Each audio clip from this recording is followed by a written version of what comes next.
Well, hi, everyone. Welcome to the Buffett and Beyond Saturday Stock Market Recap. This is May 17th, 2025. Yeah, the month is more than half over already. And remember, if you want to walk on this beach like Jimmy Buffett once did, you've got to learn how to invest even better than Warren Buffett does now. And this week, well, the market, what a week we just had with the tariff war easing. The S&P rose over 2.5%, closer to 3%. Meanwhile, the Fed is still waiting to see how the tariffs will impact prices. After all, tariffs are a tax on the people.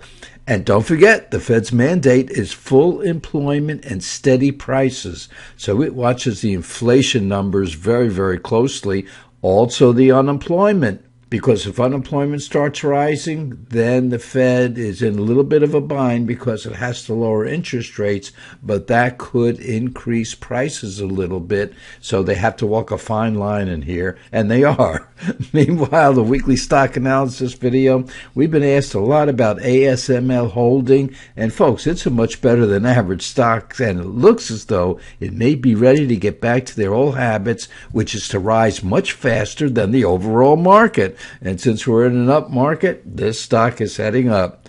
In our ETF video, we're going to show you how to use our computer program to find those great stocks. And let's go live to the program and go step by step. And we feature the best ETF of the week, which is the semiconductor ETF, or I should say ETFs. There's more than one of them. And then we go right to the computer program and pick the best stocks in that ETF. And that's all there is to it, folks. 1, 2, 3, easy peasy. Let's go to the S&P 500, and you can see right in here, we had this bottom, and everybody was looking, including me, was looking for a double bottom in here, but this market started gaining strength with the easing of the tariffs, and it has been up, up, and away all this time, and this market is now pushing this upper band up, and boy, don't we love to see that. We only have one little problem in here, and that is this big gap right in here when the market just took off one day, which was last week, and boy, oh boy, it's been going up ever since. The indicator down here, intermediate term indicator, is now in positive territory, and it looks great. We got our buy signal right back here, and it's been taken off ever since. Nice move in the markets. And when we look at the candlesticks of the S&P 500, we could see this gap much better in here. But what's important, this red line, that is the 200-day moving average. And boy, oh boy, or when the market goes above that 200-day moving average, that brings a lot of money into the market because so many people watch that. If you're below the 200-day moving average, you sell. If you're above it, you buy. It's that simple. It's been used for many, many years, as long as I can remember being in the markets, over 40 years. And that is one of the signals that a lot of the old-timers like to use. Meanwhile, down here, we have this 20-day moving average, which is the green line, crossing up and over the 50-day moving average. And we have this 20-day moving average moving toward that 200-day moving average. So we want to see these moving averages move up, and there's no reason they shouldn't. Look what happened back in here when we had all the moving averages above, and we could see the market just kept going up and up and up and up, and then we had that drastic fall. And a lot of people say when you break that 50-day moving average with an individual stock, you sell. Other people say when you break it with the averages or the indices like the S&P 500, you also sell. And boy, oh boy, that was a good move back then. But our indicator down here gave us that sell signal. So that was when we had to take on a lot of protection, and we did. And then we got this bounce back up to the 200-day moving average, and we went above the 200-day moving average, closed above it 2 days in a row, and then bam, it really fell. I mean, this was a nasty decline in here. A lot of people got scared. But now we've been marching up ever since, and people are saying, wow, it's a little bit scary now. And we just might see a test of this 200-day moving average. and we have this gap that a lot of the technicians worry about. But when we come down here, we see the green lines, and the green vertical lines represent the market volume when the market closes up for the day. Red line means the volume when the market closes down for the day. So when we look over here, we see almost nothing but green. The only thing is that lately this market seems to be getting a little tired as the buying volume is starting to decline. So it looks like a lot of the people that have been in the market are already in the market, and therefore there is nobody left to buy.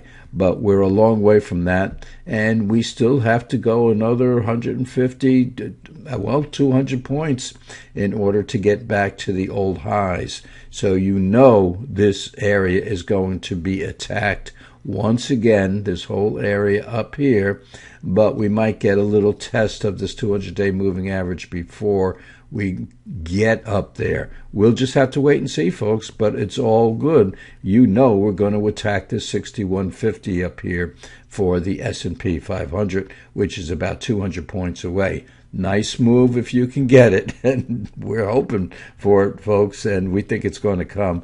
It's just whether we will have a test or a slowdown or just a leveling off of this market for a little while, because as you look up here, yeah, we are overbought.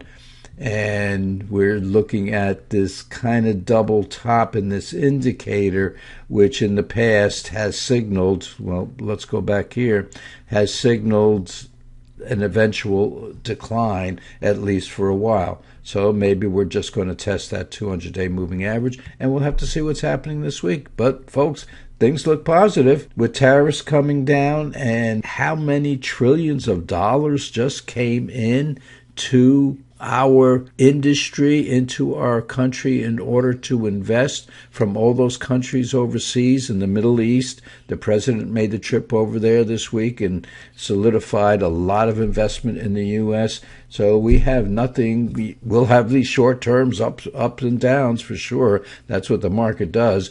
But boy, oh boy, longer term, we are looking at a new bull market in here, and folks, we're not even sure the old bull market left. That's what we're going to test when we come up here to the 6150 level up here and test the old highs, and if we get through that, it's up and away. So folks, market's looking good.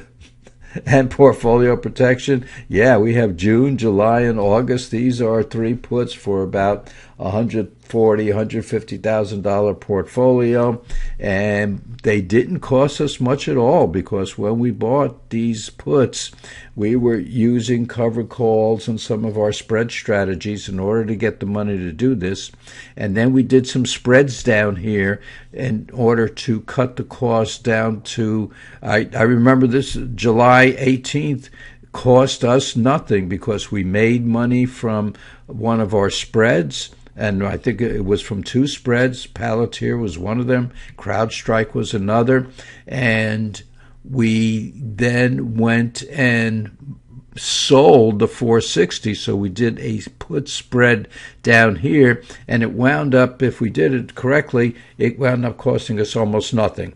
And if you didn't put this spread in here, it cost you the usual $2 and something to go out 1 month. And folks, we went out 2 months, and we were able to get this. If you followed all the things that we were talking about relative to the spreads and selling cover calls, cost us absolutely nothing. The August cost us nothing, especially when we sold. We just might take these off, because that limits, if we fall to the downside, that limits the amount that we're covered. So we just might take this off. I was looking at the prices this morning, and they're almost nothing, so we could take these off. In other words, we sold the 460. We bought the 520, sold the 460, and we could buy this 460 back for about 70 cents for the July, and we'll look at that this week. We'll see how the market reacts. The further it goes up, the cheaper this gets, which means we have more and more protection. So, folks, we had a wonderful week this week. So go out there, take your mind off the market. Don't worry about a thing. You just go out and enjoy yourself, enjoy your family. Have a wonderful week. Take your mind off the market. And, folks, we'll see you right back here in a couple of days.